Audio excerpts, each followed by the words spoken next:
اعوذ باللہ من الشیطان الرجیم بسم اللہ الرحمن الرحیم وَإِن يَكُن لَّهُمُ الْحَقُّ يَأْتُوا إِلَيْهِ مُذْعِنِينَ أَفِي قُلُوبِهِم مَّرَضٌ أَمِ ارْتَابُوا أَمْ يَخَافُونَ أَن يَحِيفَ اللَّهُ عَلَيْهِمْ وَرَسُولُهُ بَلْ أُولَٰئِكَ هُمُ الظَّالِمُونَ انما كان قول المؤمنين اذا دعوا الى الله ورسوله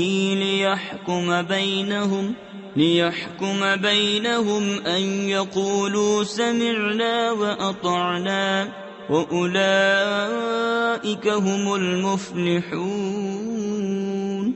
اور اگر ان کی ڈگری ہو یعنی ان کے حق میں فیصلہ ہو تو اس کی طرف آئیں مانتے ہوئے۔ کیا ان کے دلوں میں بیماری ہے یا شک رکھتے ہیں یا یہ ڈرتے ہیں کہ اللہ اور رسول ان پر ظلم کریں گے؟